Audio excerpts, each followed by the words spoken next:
Hey, Cubs fans, and welcome to a brand new edition of Cubs on Tap. It's going to be a sad edition of Cubs on Tap because not only did the Cubs lose today, and not only is the inevitable coming, it's already happening for those that maybe haven't heard or potentially weren't on Twitter. The Chicago Cubs have traded Anthony Rizzo to the New York Yankees. Honest to God, Cody, you can correct me if I'm wrong in this. I don't even think we're going to talk about the game much at all, if at all. I don't even.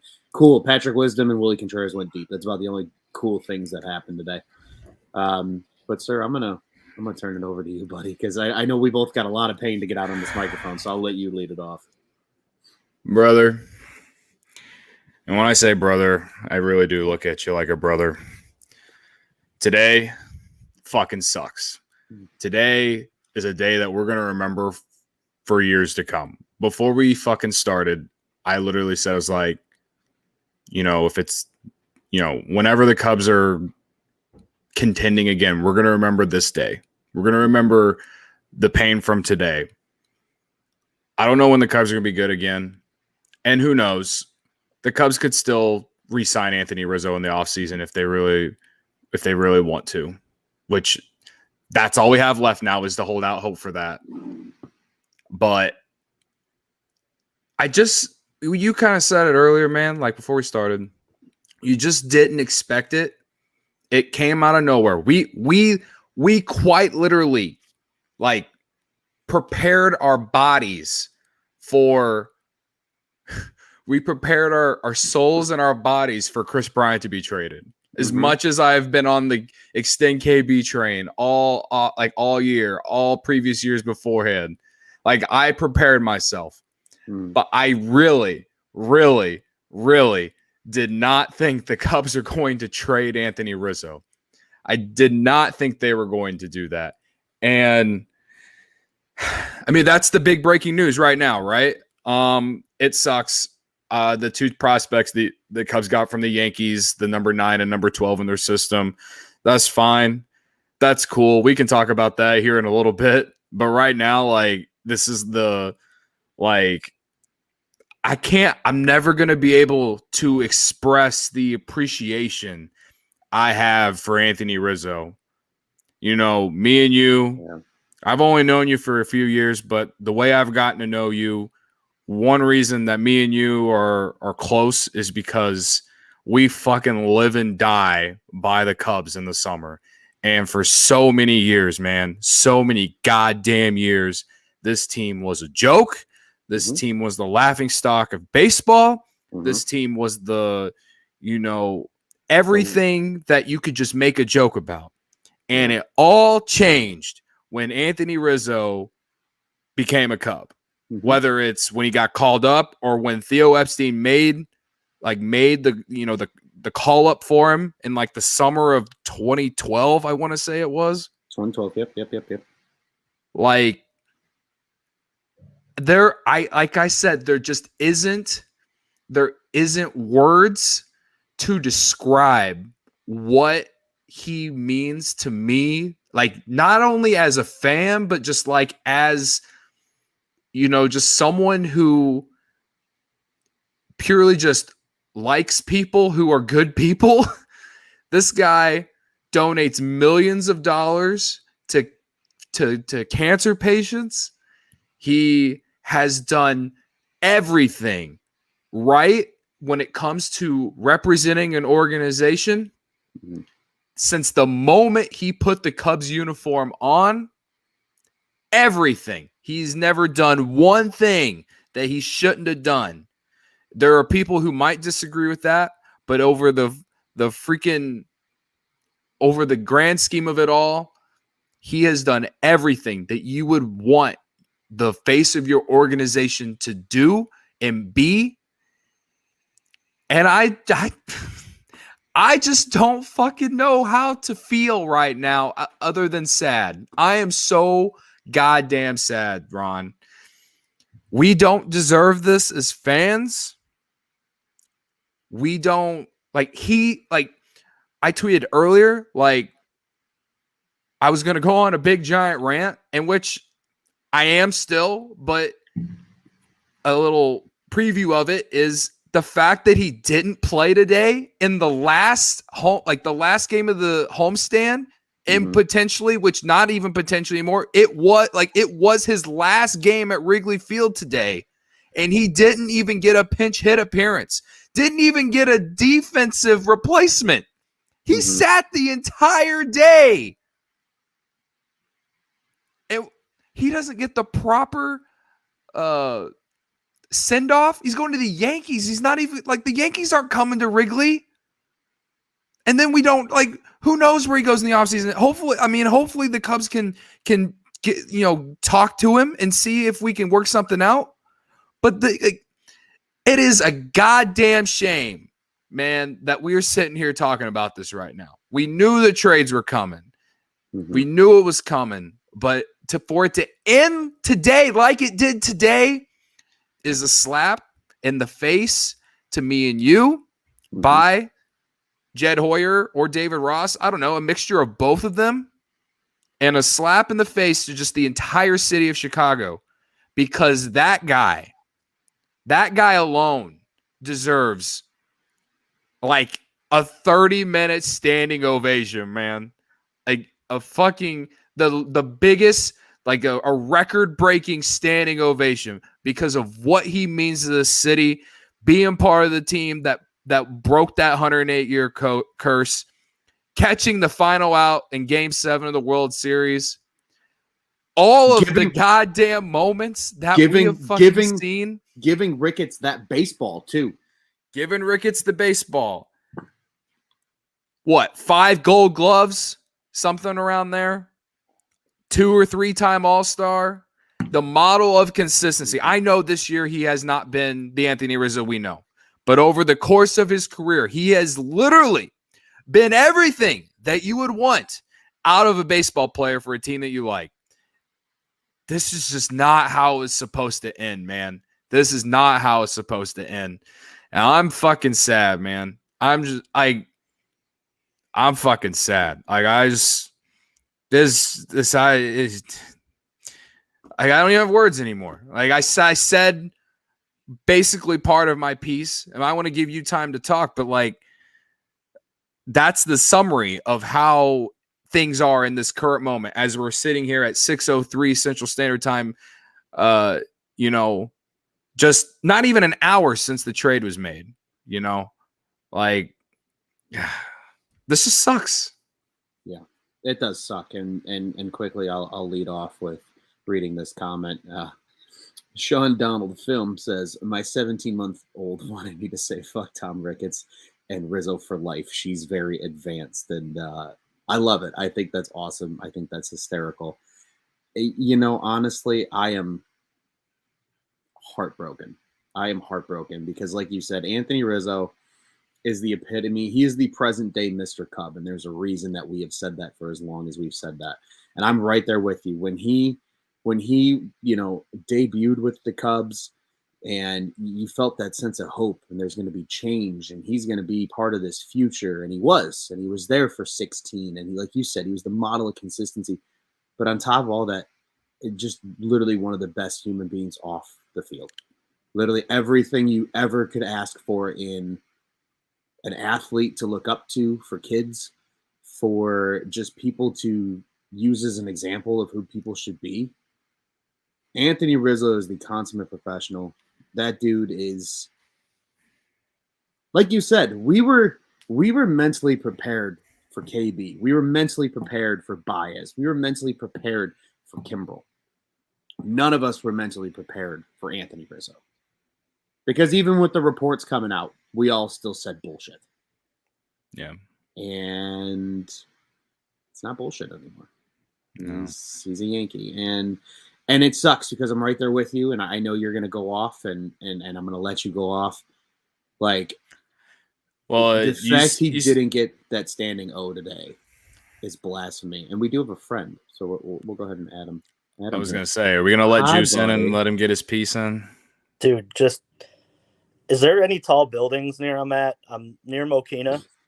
If somebody could direct me to the nearest skyscraper around here to jump off of. Pretty bad, guys. This one I think is going to hurt the most I think all of us will agree on that. You know, Yeah. as you look at KB, he still holds a dear place in my heart, but it's like this was the beginning. You know what I mean? To the whole run.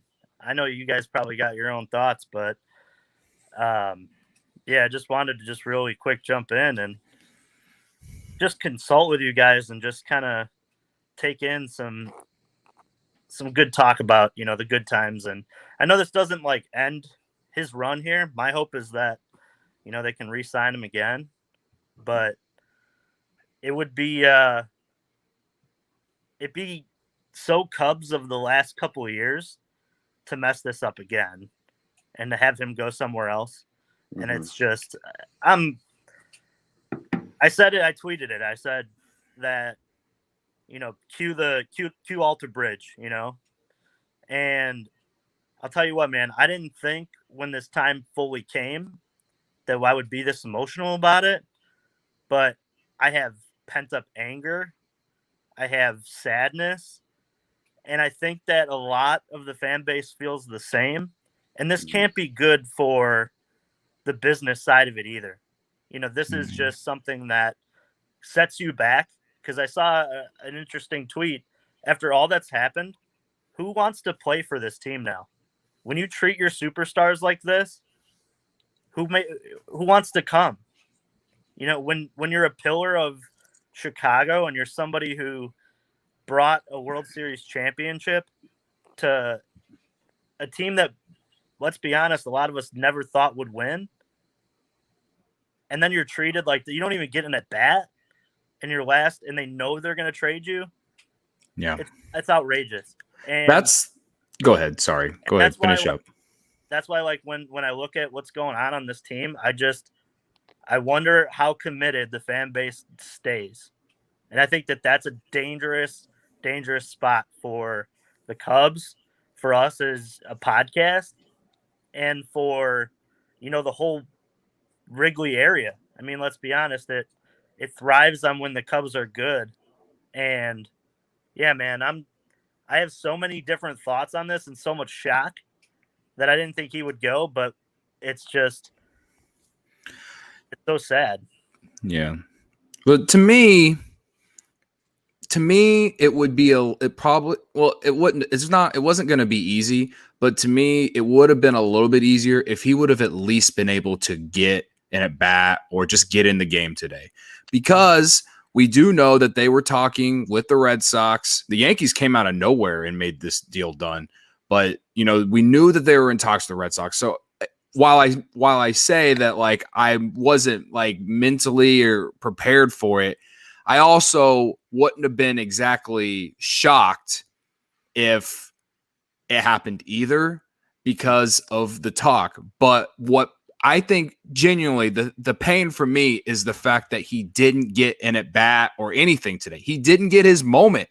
That's why I'm pissed. That's why I'm sad. That's why everything, Juice, you just said about the organization and everything. This is like Sammy Sosa not coming back to Wrigley type shit. Like, this is like, in my opinion, is around that level of type of stuff. Because when you talk about guys in the organization who have meant so much to the fans and so much to even players who played with him, for them to not play him today or just give him an at bat, like, I'm not even asking for that much. I'm asking for an at bat so he can get the standing O that he deserved, because that's why everyone at Wrigley today, they were literally chanting, "We want Brizzo" or whatever, you know.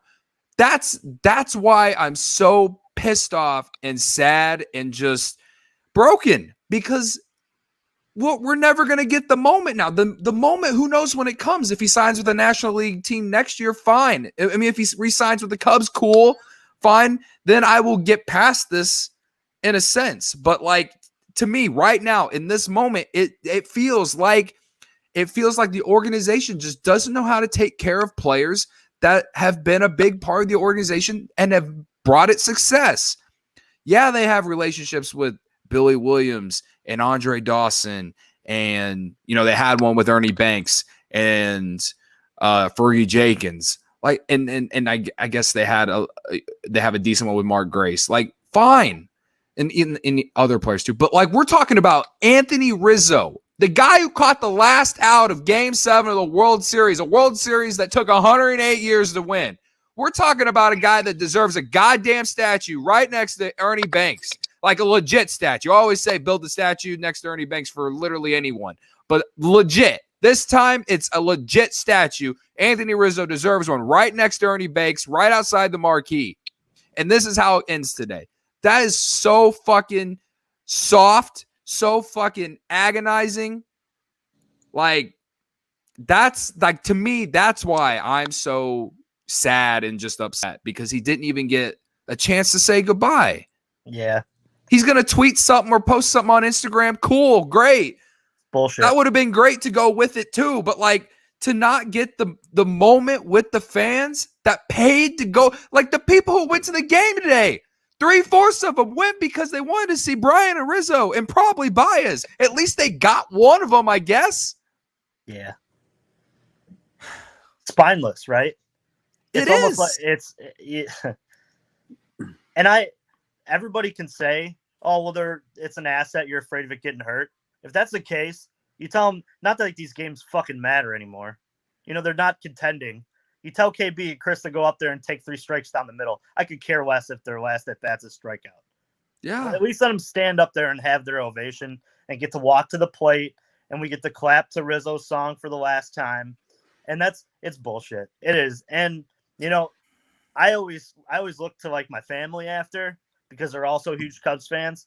And I just gotten off the phone with my mom, who is the biggest Rizzo fan ever. She loves Anthony Rizzo, almost to the point where she grew up like going to games in the 80s, and Rizzo is about to replace Ryan Sandberg.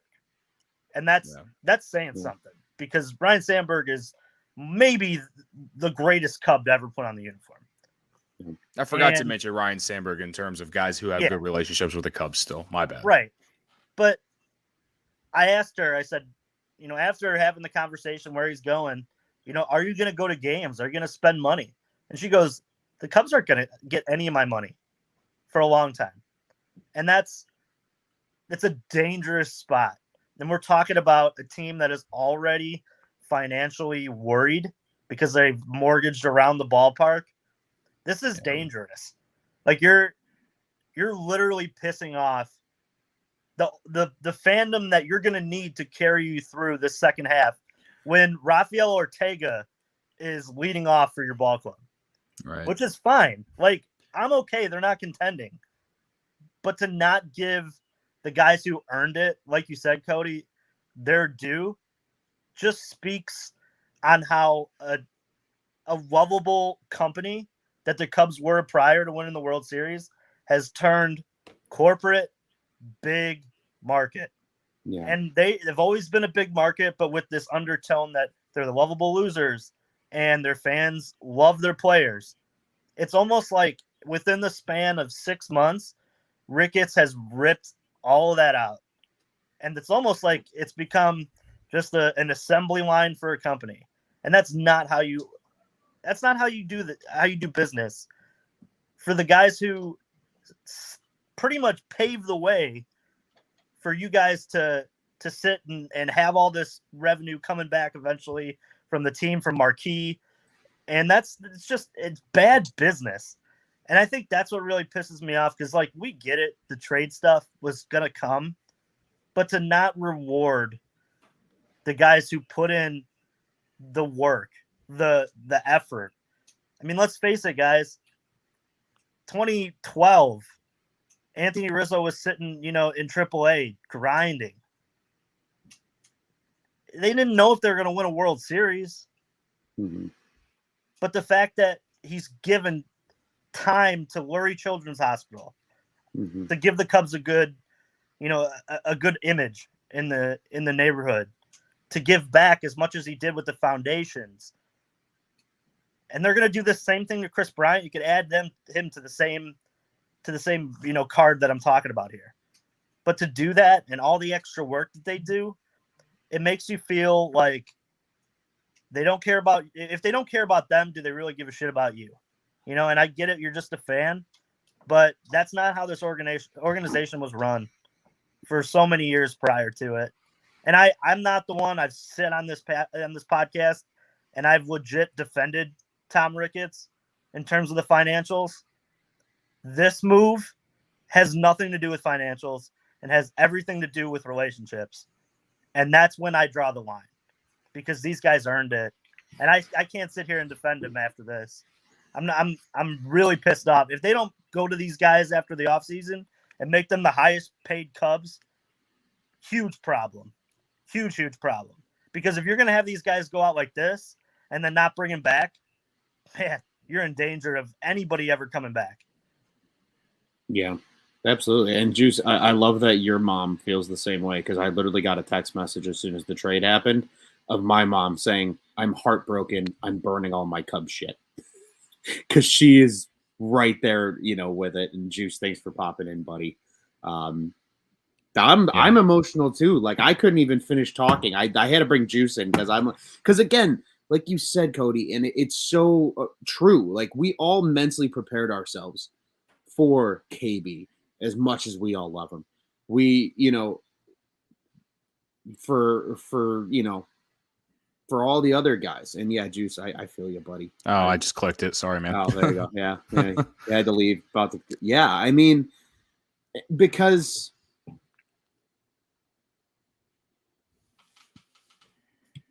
I don't know, man. Yeah.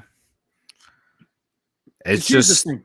there's just some guys just like they're just different, We're gonna be telling our non-existent kids currently one day about Anthony Rizzo, man. Like that's the thing. Like that's the goddamn thing. And for this to end like this, like, I will stand the Cubs, man. I will fucking stand them. I fucking love them. They are the only thing I love more in this world than the fucking Cubs is the girl that's sick in bed right now. That is literally it. My entire life, I have loved the goddamn Cubs more than anything in my goddamn life. And for them to do what they did today, like they did it, is just fucking, like I said, a slap in the face. It's a fucking slap in the face, man. And it is. And I think the reason, again, that it's even worse is, this isn't the Boston Red Sox where you've won 4 titles now. And sure, that 2004 title will always hold near and dear to those Red Sox fans' hearts, because that's the one that broke, the Bambino curse and all those curses that, the Red Sox organization claimed to have. But, like, the Cubs got 1. And so that 1, people latch on to. You know what I mean? My whole family. We should.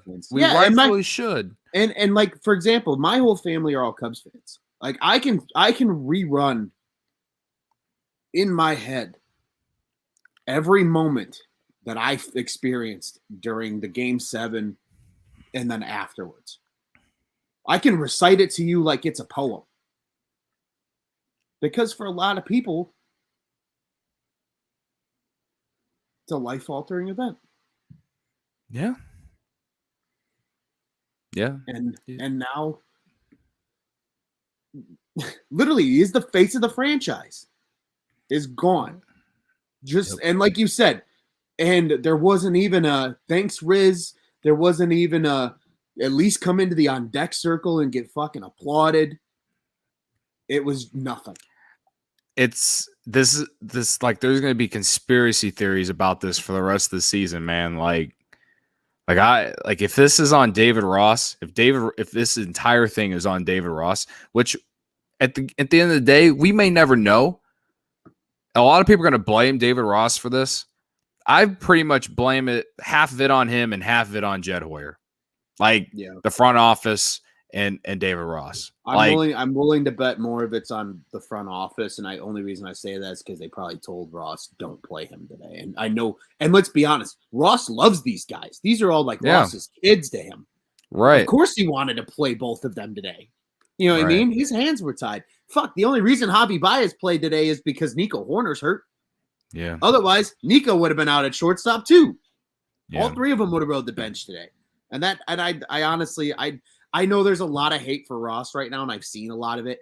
I can only have a sliver maybe of upset toward Ross because I am willing to bet you that Hoyer came down and talked to him in the morning and more or less gave him the figurative, put the cuffs on. You're limited to what you can do today with the lineup. Yeah. But and again, I understand to an extent, but to just not even give them the moment. Not even in that bad. Like, to not even get a pinch hit? Hell, let Riz go play fucking first base in the top of the 9th inning. Can't let him get help get 3 outs? Like, nothing? Absolutely nothing. I get it if it's Kimbrel, Ryan Tepera, who was also traded today. I get that. Andrew Chafin, I get it, brother. But when it comes to Anthony Rizzo, he doesn't get any of it? Does it get that? That's something fans will never forget, man. That's something the fans will never forget. And honestly, I'm a never forget, never forgive type guy. I don't know if I'm ever going to be able to forgive something like this. The only way that I might be able to forgive this is if they find a way to bring him back in the offseason. That's the only way. Yeah. And I'm not saying it's boom or bust on that because, again, Rizzo's not having the best season of his career. But if there's the opportunity and you can, and his market is affordable for your franchise, which their payroll is going to be towards the bottom of the league outside of paying Jason Hayward. So if they're not even in the running for him and he gets paid something that you're kind of like, well, yeah, that makes sense. Like if he ends up getting paid 4 or 5 year deal, somewhere between $80 and $100 million, at least that's, right here, right now, as we're talking right now, like to me, that sounds like what his market's going to be. If he gets something like that and the Cubs aren't in the running for it, I'm never going to forget this day. And I wouldn't blame Riz if he just didn't want to ever have anything to do with the organization again either. That might be pushing it because it's just one day and is a random day, but to not get that moment with the fans, like when people look back at Derek Jeter's career, when you watch the highlights, they always bring up the last game where he had a walk-off hit. Mm-hmm. I understand Derek Jeter is. No, I'm not even trying to downplay it. Like Derek Jeter is literally what he was to the Yankees, like what Anthony Rizzo is to the Cubs. Both were the captain. You know what I mean? People fucking love Derek Jeter. And like the Yankees fans that day, they didn't care about winning or losing. They just cared about sending Derek Jeter off the right way. And the Cubs didn't give Anthony Rizzo that opportunity. And when Chris Bryant is traded before 3:00 tomorrow, take everything that I just said about this situation and pair that with Chris Bryant too. Like just repeat it. Mm-hmm. Yeah. No, absolutely. I mean, yeah, I'm at a loss for words. And again, like you said, I really think the way today was handled with these two, especially when you're out of it and, they can come in and, like you said, take 3 fastballs down the middle. I don't care. But well, especially the Reds know too. Like it was 7-4. It's not like it was a 1-run game. If it's a 1-run game and David Ross still doesn't put Rizzo or Bryan in, then I definitely would be blaming Jed Hoyer more often. But it was like that's another thing. Is like it was 7-4. It was a 3-run game, 9th inning. Nothing like.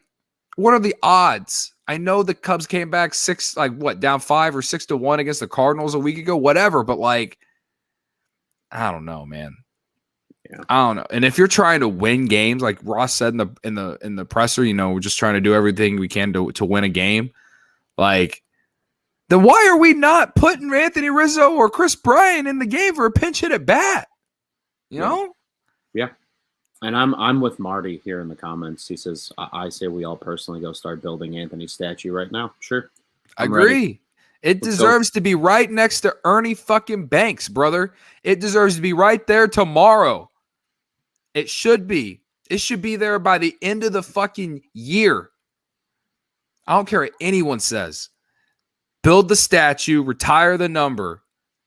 No one is ever going to mean more to the organization. As much as I love Chris Bryant, and I think Chris Bryant is better than Anthony Rizzo, Anthony Rizzo did more than just what he did. It was more about what he did off the field, what he was like in the locker room, how he was portrayed from other players who played with him. No one has ever said a bad word about him. Mm-mm. It's a goddamn shame, man. It fucking sucks. Yeah.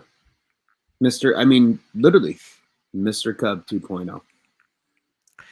I mean, that's what Ernie it is. Ernie Banks is up in, whether you're, Christian, whatever or not. I'm not trying to get religious here, but he is up in the clouds, man. And he is shaking his head at what happened at Wrigley Field today, man. Mm-hmm. He's just, yeah, that man's rolling in his grave right now. Yeah, he is, man. And I would love to ask all the other former Cubs that are still around the organization, Fergie Jenkins and Billy Williams and Ryan Sandberg and all these guys, and ask them, like, almost Sandberg obviously didn't, but the other two did. You guys played with Ernie. Yeah. How would you feel if Ernie was getting traded at the deadline and didn't get a moment with the fans in his last day at Wrigley Field? They would probably say that's absolute bullshit and that should have never happened. Right. And it shouldn't have. There's just the select few of people who deserve that type of welcoming. You know what I mean? Like we talked about it all off season and at the end of last year about John Lester. He's one of them. He deserves like the ovation, and he got it this year. I mean, I was lucky to be there, as for him as a national, but even him, man, even over him, Anthony Rizzo means so much more to the organization from the fan perspective than John Lester. And then some guys you have to go above and beyond for them. Like you just have to. And when you talk about the extension talk that we've been doing for fucking 3-4 years, however long it's fucking been, 2-3 years, not 4 years, but you know what I mean? Like the extension talk, not getting anything done with that. And then what happens today, all the other stuff that we've just, when it comes to everything related to the organization with ownership, crying poor, pinching pennies, fucking biblical losses, get fucked. Just get fucked with all of that. I tried so hard for so long to at least understand ownership, but to not do anything to build around the guys that we've been talking about, to literally not do it for 2-3 years, and then for them to kick Rizzo out like today. It's gonna take a lot for ownership to make up for this. It's going to take a lot. And I know winning cures all, but you better put a real winner out there that people actually believe in. Don't fucking just make us shock the world. You know what I mean? I want expectations. I want going into next year or the year after, whatever it is, I want it to believe that they're going to be good.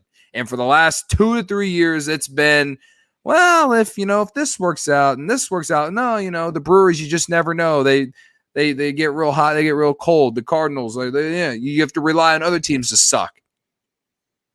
No, I want 2015 to 2018 Cubs, and I want it on a consistent fucking basis, and get this organization back on fucking track. If you're gonna do what you did today, I'm expecting. My expectations go even higher. Not the rest of this season, but next year. Forward, with all the money they're gonna have, if they trade Bryant and Baez tomorrow, who are you paying? You're paying Jason Hayward. You're paying Jason Hayward. That's it. And you're paying Kyle Hendricks like $15 million. Not even. Not even. So, yeah, I'm expecting the Cubs to fucking put their meat on the goddamn table, like the Bears guys say, and to fucking do something this offseason and not cry poor and do all this shit. You know what I mean? Like, Yeah. this, I've always clinged on to, like, Cubs fans are just like, they're different because no matter what, they're always there for their team. They're like, no matter fucking what. But for what they did today, I don't want to say that's completely out the window, but it's hard for me to like even justify any of that. It's hard. Like there's just no fucking way. But I've never felt more disrespected by the Cubs than what they did today by not playing those two guys. And it's like just not knowing the room. That's what it felt like. It's just not knowing the room. Like you realize these guys, like they never have to buy a drink in that goddamn city ever again. And for you to just not fucking read the goddamn room, it's mind-blowingly stupid. Like I'm so mind-blown at just how that went down. I was like vaguely watching the game today at work. I had it streaming at work. And, we had some cool moments. You mentioned Patrick Wisdom, Willie hitting one literally over the batter's eye. But then the Reds came back and they took like a 7-3 lead. And I'm like, all right, well, they fucked up another game. But hey, let's see if we get Rizzo or Brian up. And that was literally the only reason that I was paying attention in the 9th inning, man. Mm-hmm. The only reason. And they didn't do it. I was like, even in the 7th and 8th inning, I'm like, all right, maybe they're just holding out for like the very end of the game. Like maybe. And then to not, that's just, I keep repeating myself. I'm sorry. Would you like me to make it worse for you? Would you like me to make it worse? I'm going to make it worse really quick. First off, thank you, Garrett, if you are still listening. I saw your note and I checked my DMs, so thank you for sending me this. Cheryl Stout, who is a Chicago sports radio reporter, she tweeted, former Cubs first baseman, which that just tasted like fucking dog shit coming out of my mouth. Yeah. Former Cubs first baseman Anthony Rizzo is with his family and dog heaven in Wrigley Field, likely spending time in the field, clubhouse, and dugout. Thanks, Garrett. I'm going to cry again, man. Fuck. I just and see, I don't even want to talk about the return. We can talk about the return over the weekend. They got 2 prospects. Whoop-de-fucking-D. They're 9-12 in the Yankees organization. Whoop-de-fucking-D. Neither one of them are ready this year, so I don't really give a fuck. Yeah. But just it's hard to care. It's hard to care about the return, man. I didn't mean to interrupt you. Go ahead. No, you're okay. But it's true. It's hard to care about the return. Like you absolutely nailed it. Like it's hard to give a shit in a moment when, because again, there's so few players in your lifetime that you cling on to, right? Like even in my early life, circa 2010, for me it was like Jonathan Taves and Patrick Kane. You know what I mean? And then like, and some of those like that core for the Blackhawks, and then like for the Bears it was Devin Hester and Brian Urlacher and those legends of the 2000s. And really for the Cubs though, it was Derek Lee, maybe, Aramis Ramirez. Great players, awesome players, loved them, still love them. But again, they never won that title. Like this is how I would feel if the Chicago Blackhawks traded Jonathan Taves at the trade deadline in the midway through a season and didn't play him the game before at the United Center because they didn't want him to get hurt. Like yeah. I would feel absolutely, I don't know. Like it's just to compare other sports in the city. I mean, the last time I really felt like this feeling was when the Bulls traded Derrick Rose. Mm-hmm. Like Derrick Rose, more off. Like the big reason that he means so much to the city of Chicago is just because he's from Chicago. Youngest MVP ever. The injuries throughout him. He tried his hardest to get back, did everything, and then the media.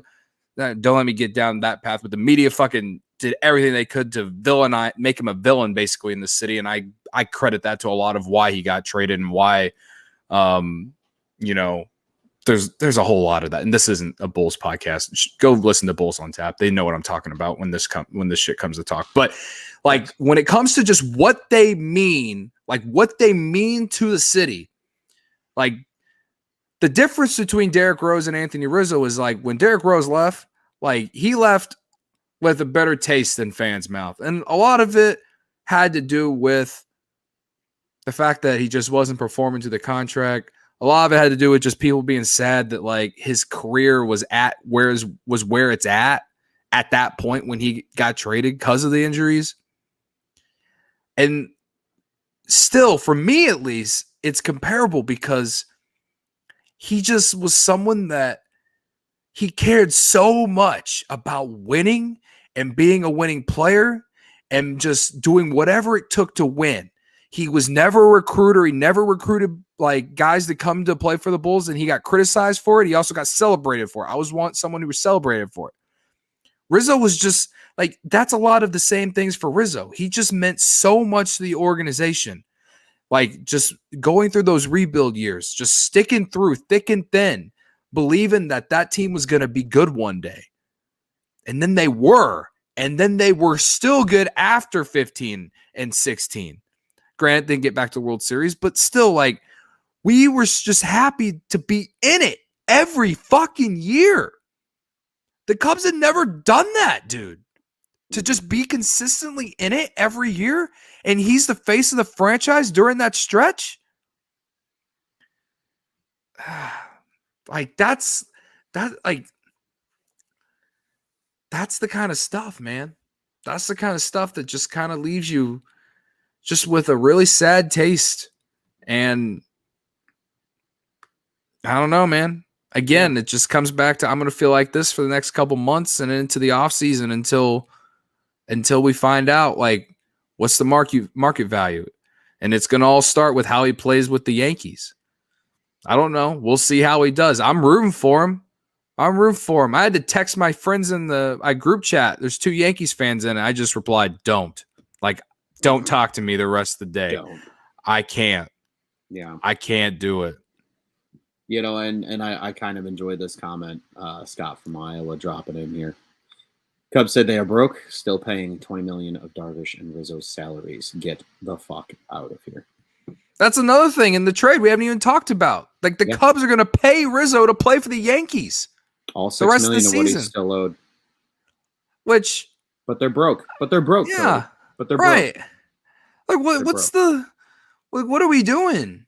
Like if you're going to trade the guy, at least see, and that's the thing is like I don't know enough about the prospects to say if it's a good or a bad deal. But like don't even like what is that like you're buying peace to him saying like, hey, we're still going to pay you to go play for them though? Like what is this? The Yankees could pay Rizzo $6 million fucking dollars. It's the fucking Yankees, brother. Facts. Just whatever, dude. This is fucking stupid. Thank you everyone for sticking around and listening because this is like I said at the beginning, like this is going to be one me and Ron are going to remember this day, like doing this podcast for like the next couple years. We might forget it if the Cubs re-signed Rizzo, but like if they don't, this is one we're going to remember for a long time. And I am demanding a winning product sooner rather than later because we fucking deserve it after all the bullshit that we've been put through since the end of 2018. Yeah. You nailed it on the head, man. I mean, I'm just broken. Yeah. I will share one more comment. And then I'm at the point where I'll cry if I keep talking because it's just one of those days. But Marty jumping in, the entire fan base despises the ownership that brought the Cubs a World Series. Imagine that 10 years ago. Yeah, it's crazy how I hate to be cliche, but you either die a hero or you live long enough to see yourself become the villain. Yeah. And unfortunately for the Ricketts, it seems like they've lived long enough to become the villain because, again, you could have handled it differently. These guys could have gotten that, that moment. And everybody would have just been like, hey, all right, that's awesome. At least you guys gave them the send-off. We understand the business side of it, things like that. But just to add in the almost a little bit level of disrespect, to two players who literally have been the pillars of the organization for the golden era of Cubs baseball. There's never been a more successful stretch in this team's 100 and something odd year history. Yep. And that's how it ends. Yeah. And it's again, it's not like one of them could suit up for tomorrow's game and then get traded before the deadline, because the deadline's so damn early in the day that by the time the Cubs pitch, first pitch happens in Washington, D.C. against the Nationals tomorrow night at 6:05 or whatever time it is, all these guys are gone. They're all no longer Cubs because the deadline will have come and gone. So that's how Anthony Rizzo's tenure ends today, ladies and gentlemen. He got to sit on the bench and crack jokes and smile all day. And you know what? It doesn't feel right. Like, everyone at the ballpark should get their money back. Honestly, they really should. I feel bad for every single person who was at the ballpark today. Like, because every single one of them went there to see Brian and Rizzo and Javi play. And even though they got one, they didn't get all three. And then two of those three didn't even make an appearance. Again, I wasn't even mad that they weren't in the lineup. I'm mad that they didn't get an appearance. Mm-hmm. Just an appearance.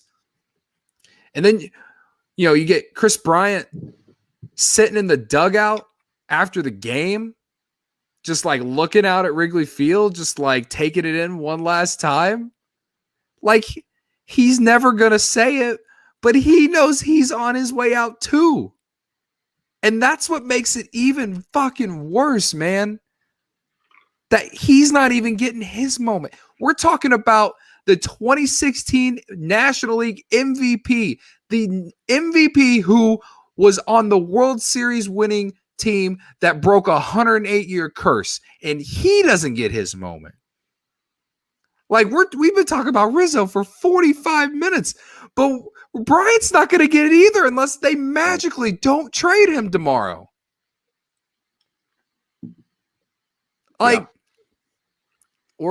Today. I mean, it is 6:43, so we got roughly, there's a lot of time, a lot of shit. There's a lot of time, less than 24 hours though. Like, yeah, we're talking about a guy who won Minor League Player of the Year, NL Rookie of the Year, National League MVP, 4-time All-Star. This year has played 6 or 7 different positions. Played just like last night, right? Just like Rizzo, the model, the quite literal model of an athlete that you want to represent your organization. Has never said a ill word about the Cubs. Has never said he didn't want to play for the Cubs. Has never said that. Or honestly, never denied any kind of deal. There was that $200 million one that was rumored like in 2018, 2019 that apparently he denied. He came out and said that he never saw anything. Whether you want to believe it or not, which side are you going to choose? After everything the ownership has done, has shown us the last 3 years, what side are you going to take? What side are you going to take when you look at everything the ownership has done the last 3 years? And then what happened today? Mm-hmm. Whose side are you going to take? I'm taking Chris Bryant's, and the fact that this is where we are, and he is going to go to another team, and he is going to play his balls off. You know why? Because he's going to finally have that fucking 50-pound weight off his chest, knowing that he just gets to go out there and fucking play and not have to worry about this shit. And then when he signs whatever extension to whatever team, not extension, but whatever contract with whatever team, he is going to play like the MVP that I know that he is for the next 5 years. And we as Cubs fans will sit here and we will be in pain watching him do that, and also hating ownership even more because of how things worked out. I will literally put money on that happening if the Cubs do not bring him back. Because again, this guy is everything that you want in your organization, just like Anthony Rizzo. I have been screaming it for months, man, that of the three, Rizzo and Bryant are the ones you want to keep. I love Javi, love the energy, love everything about him in terms of just how he plays the game. But if you can only keep 2 of 3, those are the 2 that you got to keep. Those are the pillars. Those are the guys that keep the culture around. Those are the guys that show other young guys how to play the game the right way. I don't have anything else to say, man, when it comes to that shit. It's just, Yeah. I just never thought it'd come to this. Like, all of it. Mm-hmm. When everything started in, like, 2018, all of it. I never thought it would come to this. It's gotten this fucking bad. And I can't blame Jed Hoyer for a lot of it. I can blame him for some of it. I can blame Theo Epstein for a lot of it. But it all points to the top, man. It all, at the end of the day, points to the top. Yep. Yeah. I mean, ultimately, the top has the final say. And if I mean, it even goes back to like Nick Castellanos. no, We played the Reds today. It's kind of relatable. You trying to tell me that Theo Epstein and Jed Hoyer didn't want to keep Nick Castellanos around after 2019 the way he played, had no PS over 1,000? They absolutely did. You try to tell me that they literally traded a bucket of balls and a washing machine for him, and they got that kind of production out of him, made them look like they're fucking geniuses. And you're going to try to tell me that they didn't want to keep him around? They absolutely You're going to blame them for not keeping him around? That is all on ownership. And he even waited. He signed late because I think he wanted to come back to Chicago, to the point where he was like, hey, I will wait and see if you guys can make the money work. Right. And then Tom said, that's just like a small example of like everything I'm trying to prove of why what happened today kind of goes with it. It's just bad business, like Juice said. Just bad fucking business. It's not a way to keep your players happy. If I'm Rizzo, I'm just like, I'm remembering today going into the offseason, and better give me a fat check if I'm coming back, man, because the way they treated him today was a slap in the face of the fans, but also to him, man. I mean, you just read that fucking tweet saying that he's just sitting on the field with his family and his dog. Taking in the sights because he fucking loves it here. And then you add on KB sitting in the dugout after everybody else has already left. And he's just sitting there looking out at the field. And remember Nick Castellanos doing that last year? Or a couple years ago? When he thought he played his last game as a Cub? And he just sat at the top of the steps and just looked. Today was just another fucking reminder that everything that's gone wrong with the Cubs since 2018 has been solely on ownership. And I understand that there's a lot of bad owners in this city. Like, I could sit here and bitch about the McCaskies. Obviously, the Blackhawks got a whole lot of bullshit going on with just organizationally and just like culture-wise. Yeah. You know, the White Sox and the Bulls have the same owner who quite literally is never paid a guy ever. Like, they've never gone out and found a way to pay any of their guys. Like, Jerry Reinsdorf manages his team like they're in the small market. And the White Sox shouldn't be in the small market, even though they, I guess, technically are. But the Bulls definitely aren't a small market NBA team. The NBA is so much better when the Bulls are good because of Michael fucking Jordan. Yeah. So you want to talk about all those owners, and then you can throw in fucking Tom Ricketts. That's just, it's just tough because, the Cubs don't win that World Series without Tom Ricketts, like bringing in Theo Epstein and helping change this culture. But like, he is leading this franchise back to the way that it was before. And we as fans do not deserve it. And if you're going to do that, at least make your fucking games cheaper. Yeah. That's all I ask. If you're going to do it, at least make the games cheaper. If you're going to, obviously this year's not going to change. So good luck getting a full house the rest of the season. Now there's going to be a lot of people dressed as seats for the rest of the year, man. Yeah. And honestly, like, just even right now, it's just more so because like you said, know the room. Everybody loved Anthony Rizzo and Chris Bryant. They still do and still will. Like, you really couldn't do them decent enough to just give them the respect that they deserve and earned. And so now fans are going to hold that against them. And I was talking to my dad about this the other day. And he's like, oh, they can be okay for a couple of years. I'm like, no, they can't. they don't go back to competing quickly, and especially after what just transpired today, you know who's going to feel it the hardest? Ricketts, because his pocketbook's going to be a lot lighter when people stop going to games. This isn't the lovable losers of yesteryear, where people would still pack the stands when they lost 100 games in a season because they were the lovable losers and they were the Chicago Cubs. It don't work that way no more, Big Pimp. Right. People are expecting greatness now because they finally got to taste what it's like for the Chicago Cubs to be great. And this team can be great.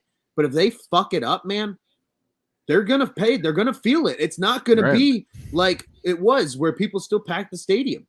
Right. I bet you right now that if they don't fucking compete soon, like their attendance is going to look worse than the White Sox. And that's not even a jab at the White Sox. No, it's not, because that team's set for the next 5 to 6 years or whatever, you know, and the way they built their team was literally just like the Cubs, how they did their rebuild. But what they did do that the Cubs didn't do was extend players. And I understand the Cubs won earlier than many thought. And after you win, it's hard to extend those guys because they're going to want a ton of money. But even still, like to not find a way to extend Chris Bryant after 2017. After 2017, Chris Bryant had for 3 consecutive years was a 7-WAR player, man, or close to it. If 2 of those 3 seasons after 17 or before 7 or after 2017 ended, he was a 7-WAR player. And like to not just pay the man, like it has severely come back to haunt the Cubs and in ways that affects not just the organization, but just the fan base. 1,000%. Again, there's still as mad as I am right now, and as sad as I am, there's a little part of me in the back that's just hoping and praying that they find a way to re-sign Rizzo in the offseason. And if Chris Bryant is traded before 3:00 tomorrow, same thing for him. Yeah. It ain't going to make anything better if they just re-sign Javi. Honestly, it'd be a bad move if they just re-sign Javi and not Bryant or Rizzo, because stats say it all. like I don't know. And this isn't slander to Javi. But I don't know how you as an organization could look at what those 2 guys have done and then looked at what Javi's done and want to not keep those 2 around, but keep Javi when you have all the money to play with in the upcoming offseason. And when you have tons of talent at the shortstop position. For sure. Yes, exactly. Yeah. Exactly. Yeah. So I'm right there with you, man. I agree that the only salvaging hope I have is what you said. You have the back of your head is just like the offseason comes and maybe, just maybe, things get fixed. But as of now, I don't know. It makes it really hard to want to watch this team the rest of the year. For sure. No doubt. And I don't blame you. And it's going to be tough for me too. You know, but I am still on the train of like, all right, once the deadline is over, at least we have, you know, whoever they call up and whoever, you know, is in the minor leagues still playing. Mm-hmm. Like watching Brennan Davis highlights has been fun this year. And, you know, just what's his name? Jake Jewell came into the game today. Like he had a nice couple innings. I don't know where they see him as part of the organization. I have no idea who the hell Jake Jewell is, but that's just an example of like, they're going to call some guys up from AAA and we're going to get a look at some guys. I understand that is not fun like it is when you're winning, but I stand back that like once we get past the deadline, there is like, you have like that weight of just everything that we've been talking about for the last 3-4 years off our chests, and we can find out what we have the rest of the season and then go in the offseason and re-sign Rizzo and fucking figure it out with Bryant too. I mean, again, it's not fun and it's not the ideal situation that I want to be in, but I mean, I just hope and pray that that's what the Cubs are thinking too. That's the problem, is we just don't know. We have no idea what the direction is. They say this is a retool, like rebuild situation, but then you trade Rizzo today. I always thought that they just keep Rizzo just because I always felt he was just going to be the easiest to re-sign. And it turns out he was the first one they moved. Mm-hmm. Yeah. So this guy in the comments, let's bring him up. I Yeah. just want to answer him. He says, Michael Jones IA. He says, I'm frustrated too, but come on, are you a team fan or not? I'm with the Cubs no matter what. Hey, I have said this many times that, we have gone through worse times. Times. And even after today, there have still been worse times as a fan of this organization. Mm-hmm. Far and away, worse times. My point is the way that they're running the organization is going to lead back to some of those worst times. And because the Cubs have won, and Ron, you said this, because the Cubs have won the World Series, there will be fans who aren't going to be like the fans that before they won the World Series. They're just not. And they shouldn't have to be, considering how much the ticket prices are, how much a goddamn beer is. It's fucking $12.50 for a goddamn beer in the fucking bleachers the other night, man. That's $2 more than what I was paying at the 100% capacity game. I don't know what the hell happened, but there were $12 freaking dollars out in the bleachers instead of $10.50. I don't know what the fuck was going on, but fans shouldn't have to feel like they should go and represent no matter what. I understand that it's part of Cubs fandom culture before 2016, but things change. Things are supposed to be better. The Ricketts and the front office sold us on that whenever they rebuilt the team, that things were going to be better, that they were going to be a competitor every single year. And for the most part, they have. The way 2018 ended, it sucks. And I wish they could have at least gone to the playoffs and had a chance in a series. Mm-hmm. Maybe we think differently about the 2018 season if they did. 2019, again, we talked about the ownership not letting Theo and Jed make moves in the offseason to supplement the lineup. They didn't.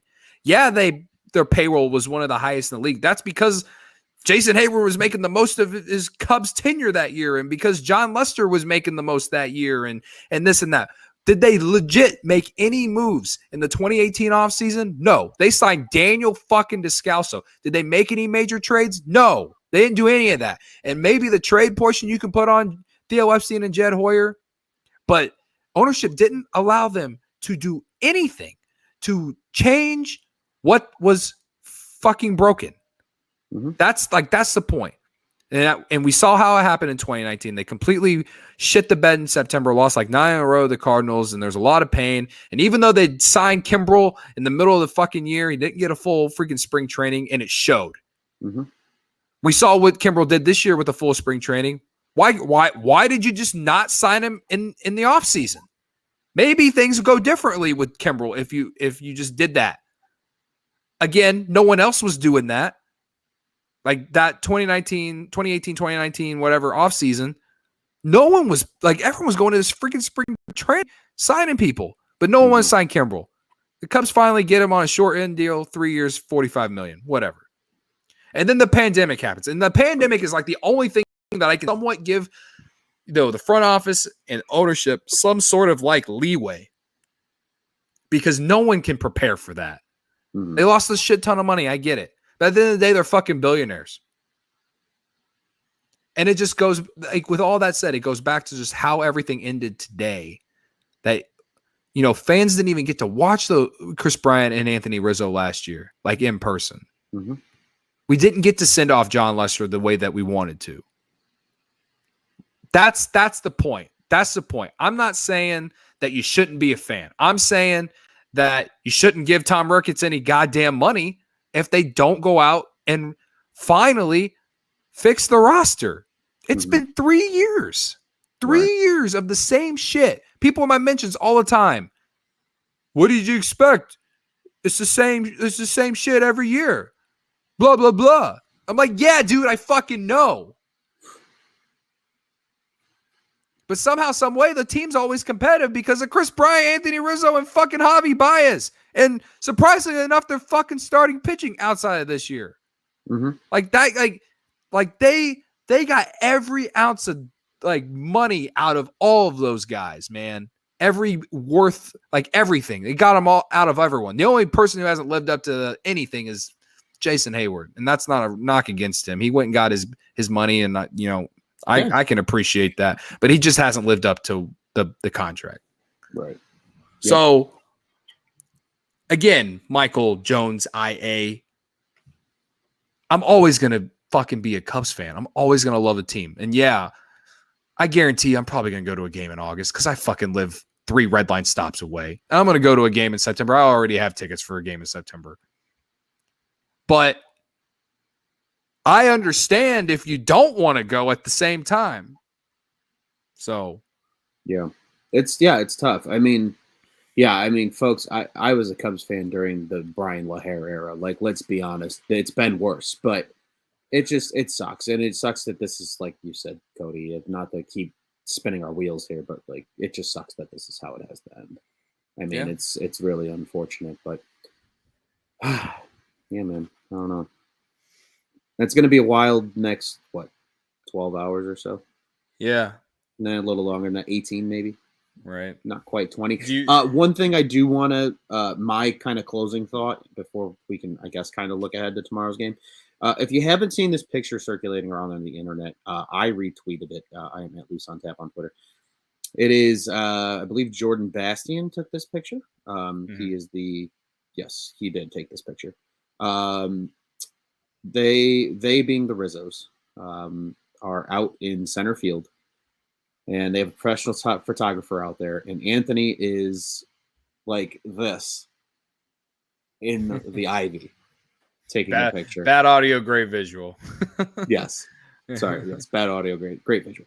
But he's just like, he's got his arms spread out and he's like laying in the ivy against the brick in center field with like the 400 signed right off to his right. And it's going to be an awesome looking picture. But I saw that and it just tugged right at that heartstring again. And I was just like, ugh! Yeah, man. Yeah. I'm looking forward to his press conference. Again, I know a lot of people, especially the last couple of weeks, have thought that Rizzo just has kind of quit on this team and just quit on everything. And I just refuse to believe that, man. I refuse to believe that. And he kind of showed it this week. He had 3 home runs in 3 straight games. He's always looking, always smiling in the dugout, whether they're winning or losing. And some people might take that the wrong way. I take it as like he's just trying to have fun. You know what I mean? Yeah. But yeah, I just was not going to ever take these guys for granted. When 2015 happened and watching how 2016 happened and the way 2016 ended, I told myself I'm just never going to take them for granted. Never. And I was never going to say anything bad about them because it's just like these guys gave me one of the happiest moments of my life.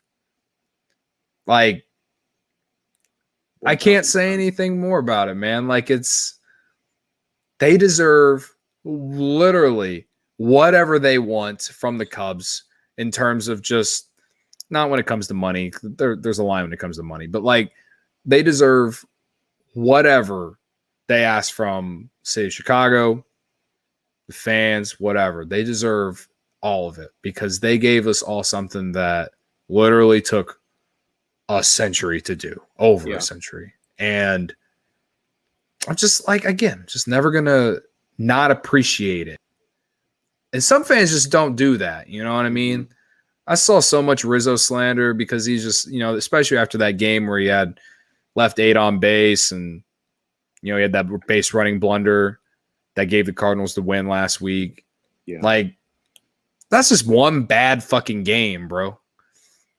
It just like to me, it comes down to just like what did you mean the organization? Like, how'd you leave your mark?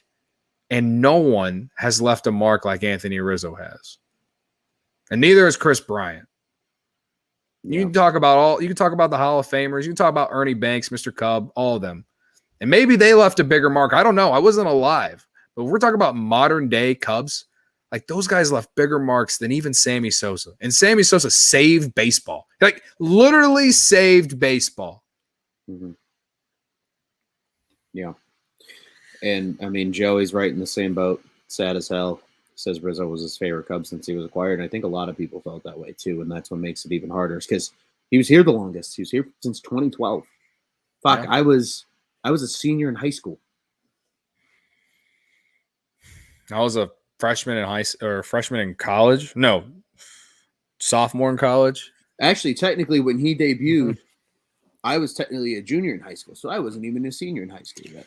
I was a junior in high school when that man debuted as a Chicago Cub.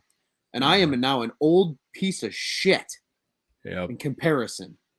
Yeah. He was here for a long time and just, fuck, I don't know, man. I'm out of. I'm just. Do we want to. Do we want to talk about tomorrow's game? Not really. I'll just tell everybody it's at 6:05. The team's going to look real fucking different. Trevor Williams is on the bump. And we just still don't know who's pitching for the Nationals. No, because Scherzer's probably going to San Diego, according to all reports today. Yeah. So I will share this though. We have a fly the W pick, and Garrett's fly the W pick is whoever buys the Cubs after Tom Ricketts goes bankrupt. Yeah, I will. So, I do want to. I don't want to end the episode on a positive note because it's just meant to be sad and just like looking back on some of our favorite moments and shit. But I did like the trade for the Ryan Tepera trade today. Yeah. I do think Bailey Horn is going to be a nice piece in the future. It's not going to be one of those where we're going to be talking about, hey, thanks White Sox one day. But I do think that he can be a very nice piece for the Cubs, whether it's in the bullpen or starting rotation. The Cubs, as far as bringing in talent, they're stockpiling on left-handed prospects like power lefties. And I do think that is a good way to win games because that was something that they really just have never had, 2 or 3 years ago. And that's something that they've really been doing when you look at the last 2 drafts and now this trade deadline. So, again, it wasn't like a blockbuster trade. It wasn't Eloy and Dylan Cease level, but I think this trade is actually one that I think both teams will win unless Ryan Tepera just really shits his pants at the White Sox and Bailey Horn goes on to become a Hall of Famer. So, yeah. No, I agree. I think that's well said. I think that trade that did happen earlier was, I think, truly a definition of I think that works out well for both teams of where they're at and what they need, and completely agree. And he was a 5th round pick in 2020. There's only 5 rounds in 2020 MLB draft. So, I mean, 95, 96 fastball, whatever. Like I said, power lefty. He was number 23 in the Sox, farm system. And their system much better than the Cubs at this point. So he's probably going to be closer to the top 10 whenever they adjust that for the Cubs. Yeah. I was going to say, I felt like mid-teens was a good spot to put him. Yeah. And he hasn't even had a full major league season yet. So, he could be higher next year. Like, this is a ranking that he was put at before the year. So, right. We'll see where he's at when they come out with new rankings and stuff like that. So I am hopeful that the Cubs get some value out of him in a couple years. On MLB Pipeline, it said the estimated time was 2023. So, maybe we'll see. I don't know. He went to college. He was a college pitcher. So I expect him to be up within a couple years. Yeah. So fun fact, the MLB.com must be updating as we speak because I saw something earlier about Dykman is how you pronounce his name. Oh, Deichmann or whatever. Yeah, I learned today it's Dykman. It's Dykman is how you pronounce it, is Dykman. But they said when they reevaluated where he was in the organization, is now the 15th ranked prospect, and that's already been updated. I scrolled down, and according to this, Bailey Horn is already on the Cubs list, and he's at number 30. Oh, okay. Well, that says a lot. That says a lot more about the Cubs system, I think. Then, yeah, it says that the Cubs system probably after it gets regraded is probably going to be a lot better than it was coming into the season. And I believe that because they have done a really good job scouting. We've given a lot of credit to Dan Kantrovitz.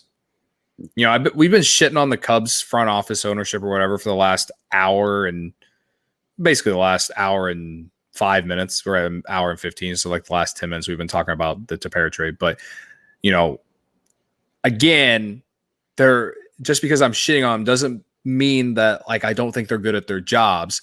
It just comes back to just like how they do things, how they send guys off and stuff. And that's honestly what we've really been bitching about for the last hour is just like how today ended. So I don't want people to get confused and thinking that like, oh, I just said all this shit about the front office and ownership, but then talked about how I thought that this trade was good. It's like, yeah, I think they're good at their jobs. It's more of just like, again, sending Anthony Rizzo off like this was just fucking bad, just stupid. And it should have been better, and he deserves better. And I think everyone in the stream that was in the stream today agrees with that.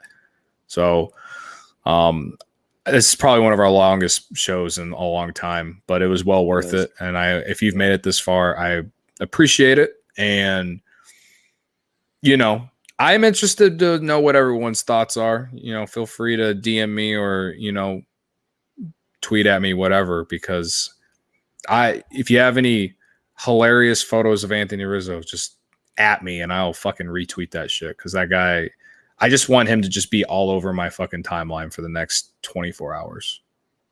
Sounds pretty good. I'm not going to lie. That sounds really good. Yeah. Ready to do the old spiel to close this thing down? Give me your best Pat Sajak on a day like today, brother. Oof. Well, Cubs on Tap, the official Cubs podcast of the On Tap Sports Network. You can go ahead and check out all of our great work, www.ontapsportsnet.com, at OnTapSportsNet on social media. Follow the pod specific accounts at Cubbies on Tap, Cubbies. That's Twitter and Instagram. I'm at Loose on Tap. Cody's at Cody on Tap on Twitter. Follow all of our great people at Juice on Tap, who you heard from a little bit earlier, at Joe Maris, at the Riot 326, at Marty Laval, and all the other great contributors here for Cubs. At OnTap Sportsnet. We have other great teams, Bears, Bulls, Blackhawks, all very active. You're well aware of what's going on. And yes, Cubs fans. Actually, today I don't even give a shit.